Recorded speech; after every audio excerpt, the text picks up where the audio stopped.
Well, welcome everybody. And I would love for you to meet our expert guest, and it's Judy Arazoza. Judy's background is in healthcare, and after raising 4 kids, she had a strong desire to return back into a health-related profession. She's the owner of Graceful Fitness, where she helps women in midlife be consistent with healthy habits, including fitness, nutrition, and mindset. Judy is also the host of the Ear Hug Community podcast. Welcome to the show, Judy. Thank you so much for having me on. I'm super excited to be here chatting with you. Awesome. So what does health mean, or being healthy mean to you? You know, that's a very interesting question, because if you had asked me in my 20s, 30s, and 40s, I would have given you a much different answer than what I'm going to give you today at age 61. And to me, being healthy means not only being physically fit, but it also means being well-rounded enough so that trying to be physically fit and trying to eat well does not consume so much of my time that I can't do things like socialize or be with my family or just be spontaneous enough to go out on date night without being worried. So to me, it's an overall feeling of healthy, it's more balanced than tipping the scale in one direction or another. Very true. Very true. So Judy, how did you get started in the health and fitness industry? Your bio says your background is in healthcare. What does that mean?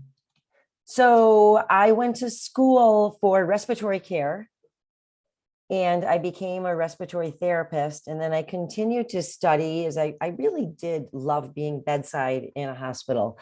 And I went on to continue to teach respiratory care for a few years. And then very quickly, I ended up with 3 children, my husband and I.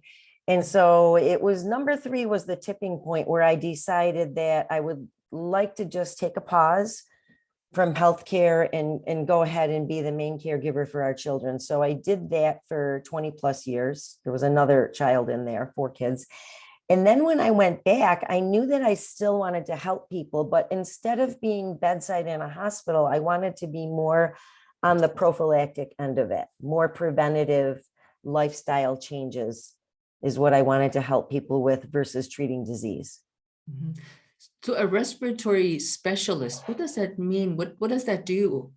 So a respiratory therapist, and I have been out of it now for over 30 years, by the way, but a respiratory therapist works mostly in a hospital setting, but there are home care specialists too. But for instance, they are the people who specialize in taking care of the ventilator. So if you've got a patient in the critical care unit and they're on a ventilator, they are the technologist who specializes in that. But they also take care of all of the patients who have significant respiratory issues. So a lot of the work can be done in the intensive care unit with patients with different treatment modalities, and also in places like pediatrics or medicine floors where you have people with chronic lung disease or post-op, or the neonatal ICU, because those babies are often born with respiratory insufficiency.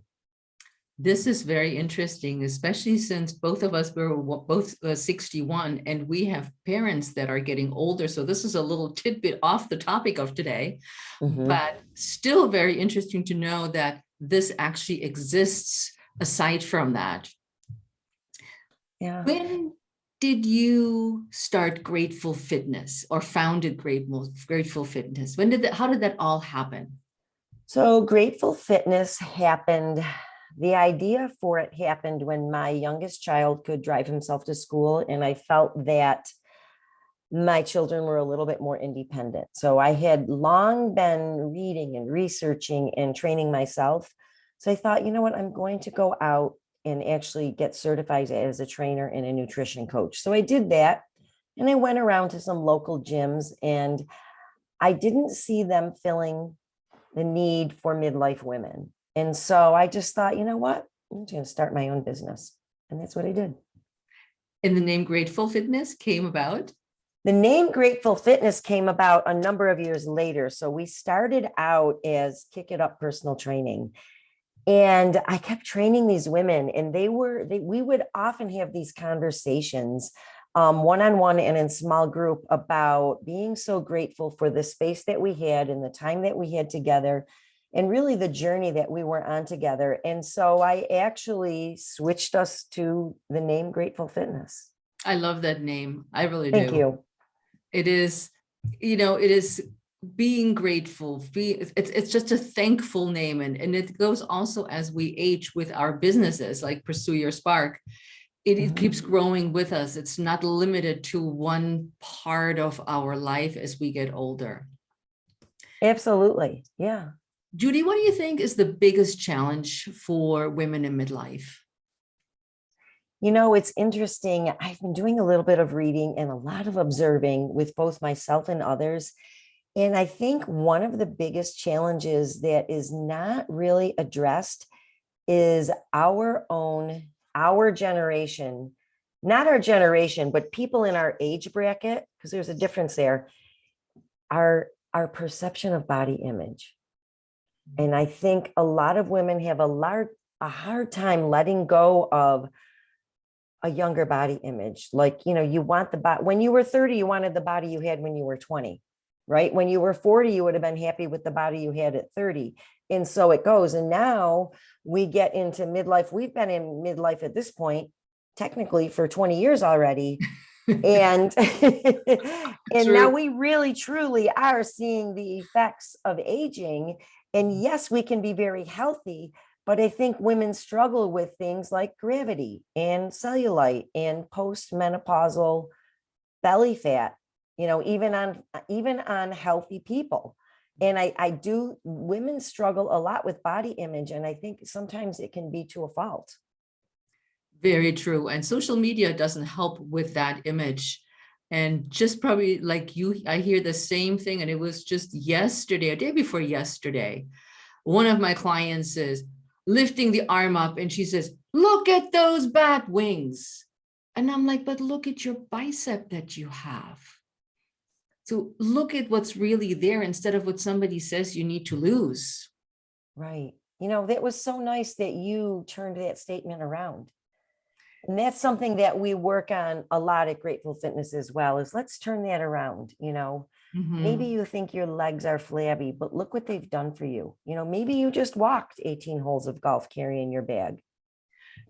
Very good point, because that's not what most women see. Tell me a little bit more about your clients or some of the approaches that you take with that idea of that the beauty industry, whether they're selling us cellulite creams or implants or whatever else they're selling us. How do we deal with this with your clients and your approach? I think it's definitely an individual basis, because I think we have to be very careful with how fragile people are and what are the stories that they are believing in their head. And the first thing I try to do is not pass judgment. I mean, I have had some clients who have confided in me that they wanted certain surgeries, or that they struggled with, not wearing something because they don't like the way it looks. And I do try to approach it with, but look what your body can do for you, and many of these women have pushed out a lot of kids and raised them, but even if they haven't, look what your body has done for you so far. It's not how you look based on a popular body shape, and body shape popularity comes and goes, as we know. Big butts are not always going to be popular. I mean, there were the very skinny, thin, twiggy women, right, in the 60s and in the roaring 20s, right? And then, big breasts come and go and things like that. So I try to focus with them on, let's look at what your body can do for you. And are you healthy enough without being obsessed about it? Good point. What is their response usually? It's a work in progress. It's not like we're going to say this once and it takes. That's true. Very true. That as well as I do. And even for ourselves, right? Yep. Of course, I compare myself to somebody my age and I'm thinking, dang, never look at her bicep curls. And I was like, well, my body is different than hers. So let's be realistic. Let's look at our DNA of where we actually come from, what our mothers look like in our family. And then, like you said, look at your body shape. We all can't be curvy or big booby and buttskis or whatever. We just have the bodies that we have, and work with those. Yeah, we need to be the best version of ourselves. And one of the things that I love to address when we go down that road is that we are made unique for a reason. I mean, the world only gets one Heike, only gets one Judy. And so why would we try to look like someone else because they're attractive on social media, or because very deep pocket advertising tells us that we need to look that way? We need to look like our healthiest version of ourselves. And again, without obsessing over it to a point where it actually paralyzes us from participating in other areas of our life. Very good point. I used to be, years ago in my 30s, I was a bodybuilder, and I thought about this when I was preparing for our interview today, how restrictive my lifestyle was, how lonely my lifestyle was, because all I did was train, sleep, eat, raise my kids, train, go to work, prep food, would go to dinner parties with Tupperware to reach that weight goal. So I would show up at beautiful dinner parties with, here's my broccoli, my chicken, this is my dinner for today. And people are like, sure, really? Look what we made. And I was like, no, I'm a bodybuilder. And it consumed my life. And I know that some people that not necessarily want to be bodybuilders, but being obsessed about food and nutrition and their exercise, that, like you said, they miss out on life. And I sure did miss out on life, because after 3 years, I decided I'm done. I opened a beer and I said, I'm done. I have strong empathy for you, because I was on that path too. I just didn't do it till my 50s. But when you said you opened a beer, I have to tell you, my husband collects wine, and all these shows that I prepped for, I didn't get to enjoy the wine. Now, I would tell you that I would have a glass of wine until I was about 4 weeks out, about once a week. But having the flexibility, right, as you know, and it was all consuming. And I really think the journey back from that to transition to whole life health is actually harder than living that lifestyle. That lifestyle, you've made a decision and you're going down that path, and you miss out on a lot of it, but you've decided to. But allowing yourself to become moderate is scary. Because and that goes for everybody listening. When you go down whatever path that you're passionately following to look a certain way, is you will be so committed and so driven that, like you said, Judy, you don't notice what you're missing. And then when you go back, you worry about, oh my God, I know I'll gain weight. Oh, I know my muscles will not be as defined. Oh, my boob's going to be saggy, or whatever it is that comes along with that. And there is that fear of, I will blow up, or whatever is in people's minds when you're not that disciplined or not that strict with yourself. What do you think? I think it's definitely a real thing. And I think, and it doesn't have to be bodybuilding. It's, people who are chronic dieters go through this. And it's like, I don't want to go to happy hour, because then I'm going to want to have like the wine, and then we're going to go out and eat after. And I think people are missing out on life, and I once said to myself, husband, I looked at him when I was done with this, and I said, I do not want to be thought of when I'm dead as she brought her Tupperware everywhere, or, you know what I'm saying? On the tombstone, the Tupperware lady.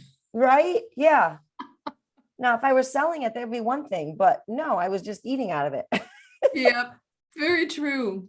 Yeah, very true. And it's true, look at yo-yo dieting, or the phrase, oh, I fell off the wagon again. Yeah. How many times do we hear that? And I feel like, again, the very savvy marketing industry preys on the insecurities of women. In fact, some of the time I feel like I didn't even know I was insecure until they told me, like, oh, I need to worry about, having a little bit of postmenopausal belly fat. By the way, take a look at, you ever watch I Love Lucy? Any old episodes? Sometimes I come across them. Yes. Take a look at them, because she had a real body and she did not have a perfectly flat stomach. And I went back and looked at some of them, and not that I was looking at them for that, but I happened to notice one day and I was like, I'll be darned. When did we get so worried about that? They weren't worried about that in the 60s or the 50s. Isn't that amazing? And I feel like we have chosen to let the marketing industry, social media, advertising industry dictate how we feel about ourselves.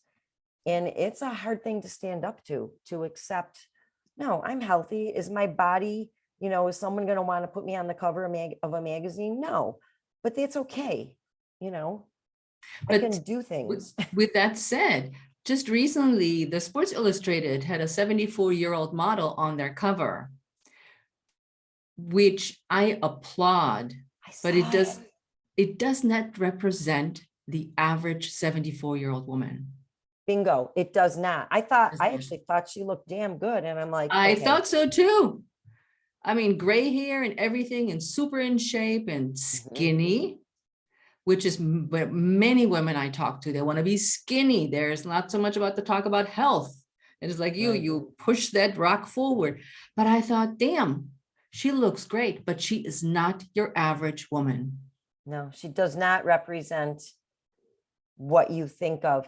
But, on the other hand, there is no average, I don't think. I do think with the baby boomers coming of age and the Gen X right behind us, that the face of people in their 60s and 70s is a lot more varied than what it has been in generations before. That's a good observation. I didn't think about that. True. Yeah. True. And so there's no iconic 65-year-old woman like there may have been 30 years ago. Yep. That's very true. Very true. So, well, how do you feel about when somebody says, hey, Judy, you look good for your age? What I feel and what I say may not always be the same, because sometimes I'll just say thank you because I don't want to appear snobby or ungrateful or whatever. But I think to myself, and actually this happened to me yesterday, I think to myself, well, thank you very much, but I like to think that I look good for any age. But it's not that I look good, it's that I feel healthy. Bingo. Amen. Absolutely. Yeah. It's don't judge the book by its cover. So as we're looking at people that are not that ideal body, that are not that skinny look, and you're saying, ooh, she should be losing maybe a little bit of weight to be looking good.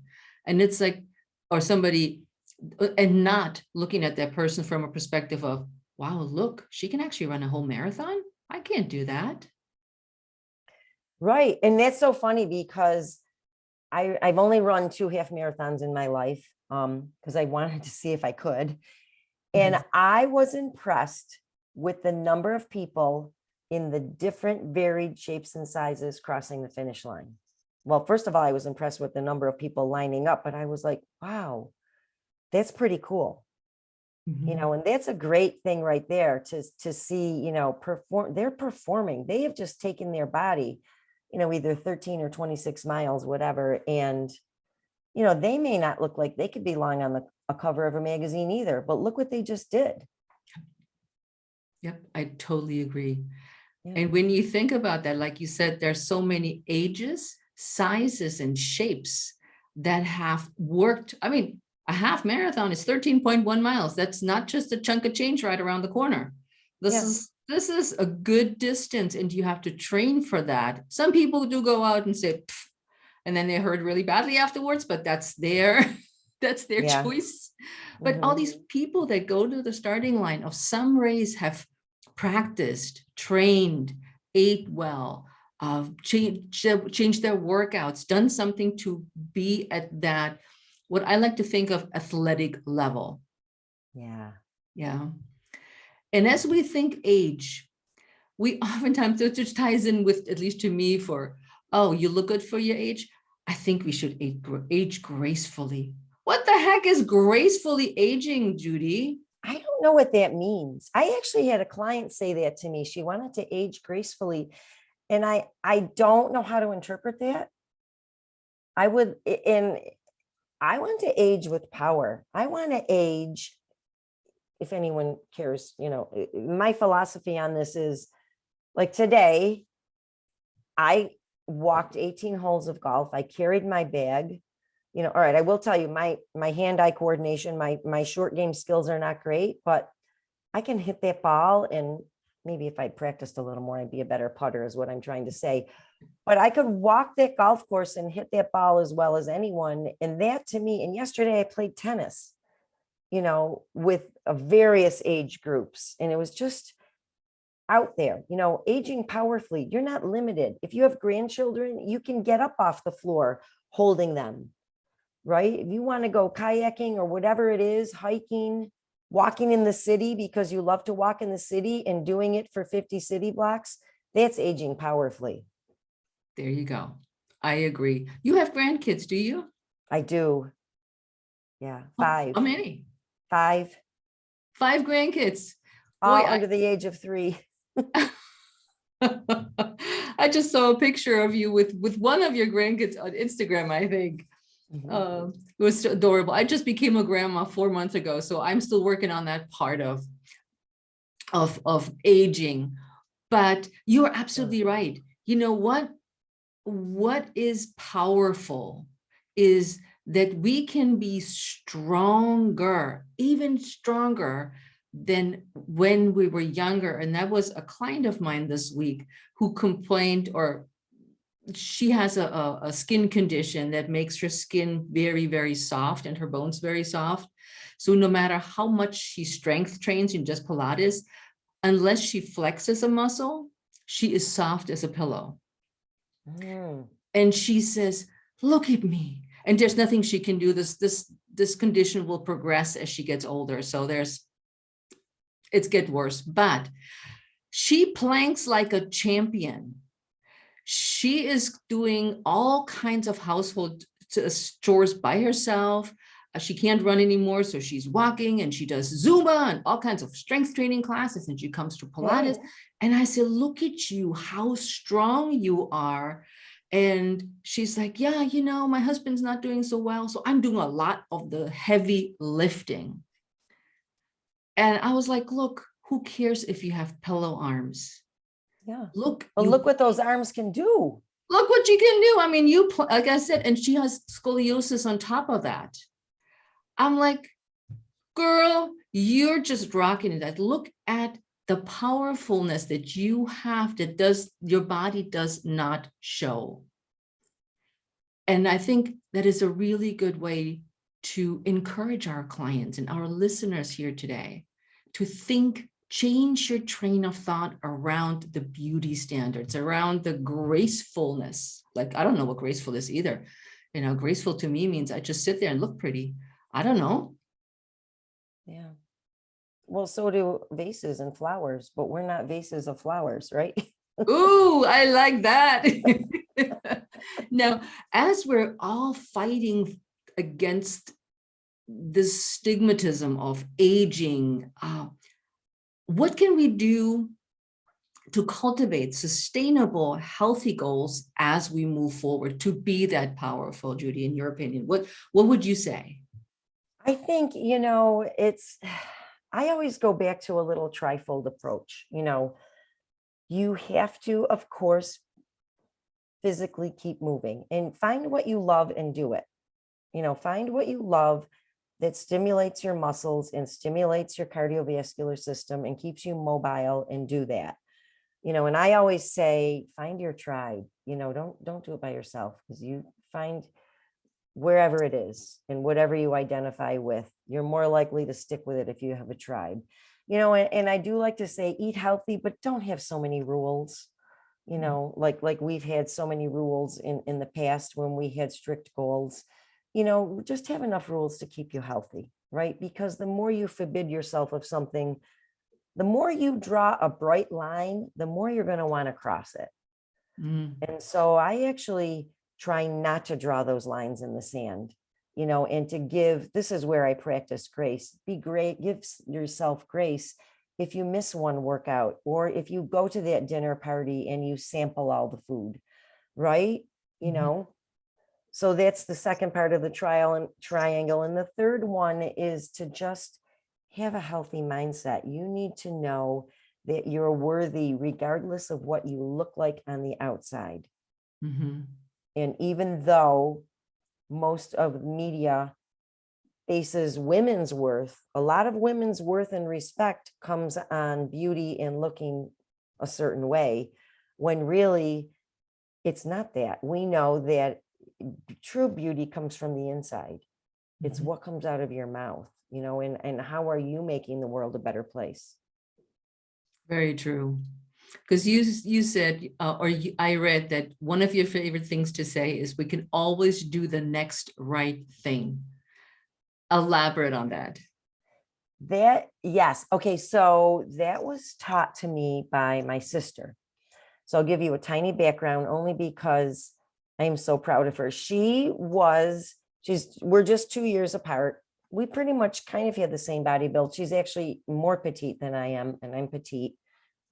Anyways, she was always curvy as a kid. And as she got older and older, she became more and more obese until at age 50, she was really double what she needed to be for a healthy body weight. And it's not for lack of trying. And she had that whole diet mentality and had tried and tried and tried. And finally, there was an approach for her that worked. And as she has continued on this journey, she has lost half of her body weight. And now at this point, she's maintained it going on 12 years. And there were times where she had to drastically change her habits, but it was way too hard to see the big picture. And sometimes she said to me, I often have to say to myself, I just need to know what the next right thing to do is. And I use that example a lot with people. And so I don't take credit for it. I give her credit for it, but it has served her so well. And she was not a healthy person, and she is a healthy person now. And that's what counts. Yeah. So the next right thing is never punishment, or in the form of restricting Right. your diet or punishing for hours and hours of cardio. Exactly. No, the next right thing would be whatever you were going to do. There's no penance in health and in nutrition and mindset, right? And that's the other thing that I believe marketing, because they talk about, well, you can eat this guilt-free. Like, guilt is a big part of the health and beauty industry. And we need to just get rid of that, but they're teaching us, like, if you buy our product, you can eat it guilt-free. Whereas if you decide to eat whatever else, then you should be guilty, right? And we're not about that. Mm-hmm. Very good point. Same thing with 0-calorie. Oh, please, right? Well, Oh, what is that? You know what I call that? Can I swear? sure. I call that a chemical shitstorm. Good way to phrase it. If something is 0 calories and they have gone through some lab to make it taste good, what is it? Is it even food at this point? Yeah, or kind of drink, or what other chemicals What are is it? Yep. Yeah. Yep. And Yeah. that's a good point, how we've been we continue to be manipulated, because they're doing all these studies on people and saying what works the best. And that's why I liked your phrase, we can always do the next right thing. Yeah. That's such a wholesome way to approach this whole thing, because nobody is perfect. We don't want to be perfect. I don't want anybody to be perfect. And, to tie in with that, Judy, I used to work with a client that would literally come in every weekend or after the weekend. And she's like, I said, how did it go? How was your weekend? And she's like, I've been bad this weekend. I was like, okay, what does that mean? I said, you're good, you're bad. Well, I didn't do all the exercises you told me. I was like, okay, you made a choice. It's neither good nor bad. Yeah, but I have this goal. And I'm like, well, then start again this week. You just keep going. And every now and then something will stick with you and you will like it or not, and we do something else. But it's this, I've been good and I've been bad. I think ties in with that same 0 calories with a guilt-free eating. Yeah, you're right. And when did all of this become moral? These are not morals. Food is not morally good or bad, and neither is a number on the scale. Very true. So when you think, and you touched on this a little bit about gratitude, how do we cultivate self-gratitude, Judy? Well, I think there's a number of ways to do it. And the first thing I would tell people is the way that you're going to practice it the most consistently is the way that it will work for you. I used to tell everyone a gratitude journal is where it's at. But I have people that say to me, before I close my eyes at night, and I'm closing my eyes as I talk to you, I just lay my head down and I think about what I'm grateful for that day. Or some people do it when they wake up. Some people do it before a meal. Some people like to write it down. So I think however you can get your mind to cultivate the habit of practicing gratitude and getting grateful, that's what's going to work for you. And you know what? For some people, it might take a few different tries, maybe even people who, I do like to write it. Some people do notes in their phone. I'm a pencil and paper, and it can't be a pen. It has to be a pencil.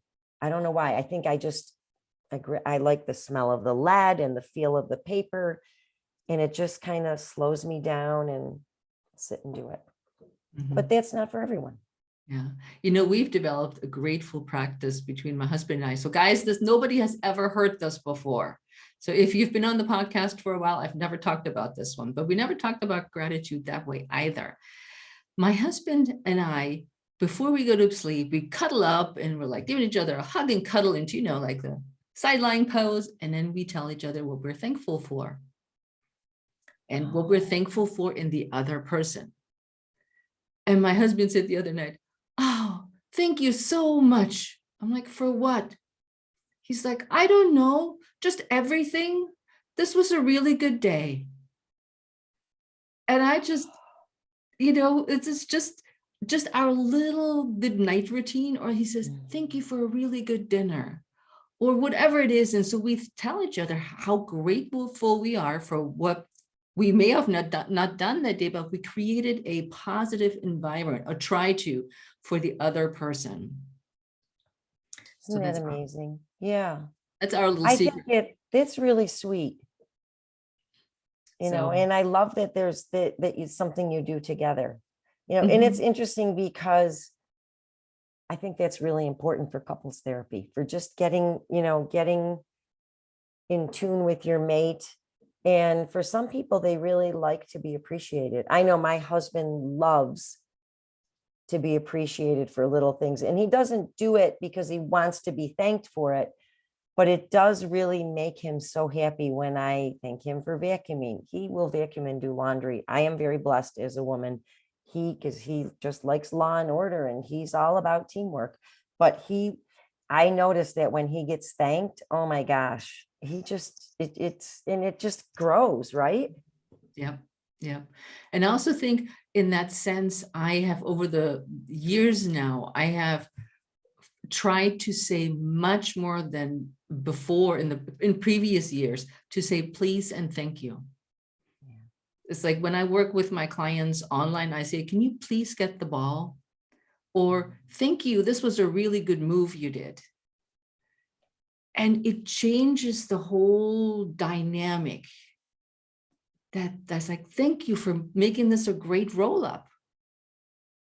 And that's my way of expressing gratitude through the online world that we're both are very active in. Yeah, it's sweet. One thing I ask my clients to do is to thank themselves for showing up. Yes. And I thank them as you do. I will thank them at the end of the class. I say, "I want to thank you for being part of our session today." And it changes the whole feeling, the conversation, the whole vibe, don't you think? It really does. Yeah. And you can change that on a dime. Someone can come in feeling sour. And even just in our breathing in the beginning, sometimes if I kind of try to get a feel for the room in the beginning, because I'm online and in person, and sometimes both at the same time. So I try to get a little feel, and I'll be like, we're about to get started here as we start our breathing and get going. Thank yourself for showing up today. Yeah. And just doing this, because sometimes it's hard just to walk in the door Yeah. or turn on the Zoom, right? That's true, because Zoom sometimes doesn't love us, or the link gets lost, or God knows what. Yes, sometimes I say there's Zoom gremlins. It's true. So you say, or tell your people, your community, to find their glimmers. What are the glimmers, Judy? That is so interesting. So a client of mine read about glimmers in an article, and she came to me and she said, I think you would like this article. I think you would like to do the research on it, and it would be a great topic for a podcast. And so I thought, all right, well, let me put that on the list, right? As we were talking about before. But it's interesting. So glimmers, I did, by the way, because it intrigued me. I'm like, well, if she thought enough of it to bring it up to me, then I want to respect her thoughts. And so I was so glad she did, because glimmers are kind of, in one way, you can think of them as the opposite of a trigger. So a trigger triggers you into some kind of a negative, either emotion or action or situation. But a glimmer is an unexpected happening, event, something, an unexpected, I'm going to say, situation or happening that gives you profound joy when you didn't expect for it to happen. Nice. And you can actually look for them in your life. One of a very common glimmer that you could kind of look for is if you're in the company of other people, even on the street, whatever, is a smile. You unexpectedly just smile at someone. Sometimes that can make an entire difference in their day. Maybe they're thinking that, they just got frustrated with their boss and they were running out to grab lunch, and you just smiled at them. You may have just changed the whole trajectory of their day. Yeah. I find music sometimes, and this happened to me yesterday. My granddaughter was upset. My daughter was here working. So this week I have been taking care of my grandchildren while the parents work, because I can teach at the bookends of the day, very early and very late. So the middle of the day, I've been taking care of the kids. And Estelle was very upset because mommy was still working. And I just scooped her up and I said, let's go sit in Juju's chair and we'll put some music on. And we just sat there listening to music. And she was like, she looked up and she said, I'm so much better now. And I can't even explain the joy that I had that this child was now like, okay. I mean, she was so upset and she's just like, Juju, I'm all better now. And to me, that was a glimmer, because I had so much joy in knowing that she was better. I love that. That's a great story to share. Thank you. Yeah. So what would you tell our listeners in closing of what they can do to age powerful instead of gracefully? I would say, think about what you're doing to keep yourself into a well-rounded, healthy situation. So I don't go overboard on too much exercise or too little. Don't punish yourself. Again, always you can do the next right thing. The same with eating well. Eat well, but don't eat well to a fault, right? Because it's like tipping the scale. If you've got deprivation at one end, at the other end is going to be binging. And if you go too heavy on one end or the other, you're always going to be out of balance. But if you try to keep it, of course, I'm talking with my hands and we're on audio only, but if you try to keep those in balance, where maybe one day you eat a little bit more and a little bit less, then, and I like to actually think about it as deprivation and guilt, right? Try to keep them in check, where it's just small oscillations, and work on your own worthiness. That's a good one. Yeah. That's a good one. Absolutely. So Judy, how can our listeners reach out and connect with you? So on any social media platform, I am at Judy Arazoza, JudyArazoza, but I'm sure you'll put that in the show notes. That's it. And you could look at me on my website, which you could get to at judyarazoza.com. You can also get to it at gracefulfitnessny.com. Nice. So like you said, we're putting all those links in the show notes. So nobody needs to pull over and get frantic or press a stop button. Just keep listening and then read through the show notes, and you can find us all on social media. Judy, this was a fantastic topic today. Thank you for sharing all your knowledge with us and your input on this. It's been really fun chatting with you, and I feel like it's kind of like a renewal. So I want to thank you for inviting me on, because I love to talk about this stuff. And I think I get as much personal growth out of it as I give, and I think when you give to others, you get back even more in return. True. Yes, absolutely. So listeners, listen closely. You know where to reach us on social media. You just got Judy's links, and my links are Heike Yates pretty much everywhere. And Facebook is Heike Yates Pursue Your Spark. And I always encourage you to reach out to us. Don't just listen to our episodes and say, wow, this was great. I really love what they were talking about. We want to hear from you.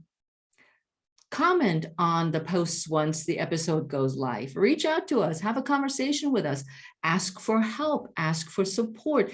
Give us whatever you thought you wanted to share with us. And we would love having this conversation with you, because it's not just a conversation between Judy and I, it's amongst all of us. And the more we support each other in this journey to age powerful, the better we get at it, and the more support we can give each other as we grow stronger. So with that, my friends, we are out of here. We'll see you next time on the Pursue Your Spark podcast. Ciao.